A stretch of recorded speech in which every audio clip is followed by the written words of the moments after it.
شروع اللہ کا نام لے کر جو بڑا مہربان نہایت رحم والا ہے۔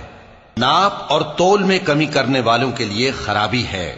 جو لوگوں سے ناپ کر لیں تو پورا لیں، اور جب ان کو ناپ کر یا تول کر دیں تو کم دیں۔ کیا یہ لوگ یہ نہیں خیال کرتے کہ اٹھائے بھی جائیں گے؟ یعنی ایک بڑے سخت دن میں، جس دن تمام لوگ رب العالمین کے سامنے کھڑے ہوں گے۔ سن رکھو کہ بدکاروں کے اعمال نامے سجین میں ہوں گے، اور تم کیا جانتے ہو کہ سجین کیا چیز ہے؟ ایک دفتر ہے لکھا ہوا، اس دن جھٹلانے والوں کے لیے خرابی ہے، یعنی جو انصاف کے دن کو جھٹلاتی ہیں، اور اس کو جھٹلاتا وہی ہے جو حد سے نکل جانے والا گناہ گار ہے۔ جب اس کو ہماری آیتیں سنائی جاتی ہیں تو کہتا ہے یہ تو پہلے لوگوں کے افسانے ہیں۔ ہرگز نہیں، بات یہ ہے کہ یہ جو اعمال بد کرتے ہیں ان کا ان کے دلوں پر زنگ بیٹھ گیا ہے۔ بے شک یہ لوگ اس روز اپنے پروردگار کے دیدار سے اوٹ میں ہوں گے، پھر یہ لوگ یقیناً دوزخ میں جا داخل ہوں گے۔ پھر ان سے کہا جائے گا کہ یہ وہی چیز ہے جس کو تم جھٹلاتے تھے۔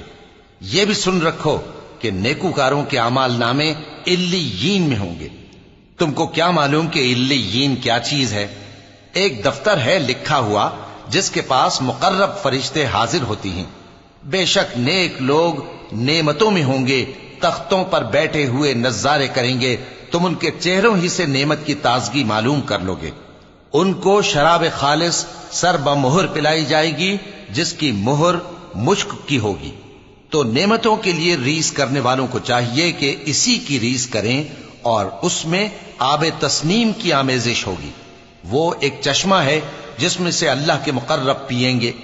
جو گناہگار یعنی کفار ہیں وہ دنیا میں مومنوں سے ہنسی کیا کرتے تھے، اور جب ان کے پاس سے گزرتے تو حقارت سے اشارے کرتے، اور جب اپنے گھر کو لوٹتے تو اتراتے ہوئے لوٹتے، اور جب ان کو یعنی مومنوں کو دیکھتے تو کہتے کہ یہ تو گمراہ ہیں، حالانکہ وہ یعنی کافر ان پر نگراں بنا کر نہیں بھیجے گئے تھے۔ تو آج مومن کافروں سے ہنسی کریں گے کہ مسندوں پر بیٹھے ہوئے ان کا حال دیکھ رہے ہوں گے۔ آج کافروں کو ان کے کاموں کا پورا بدلہ مل گیا نا۔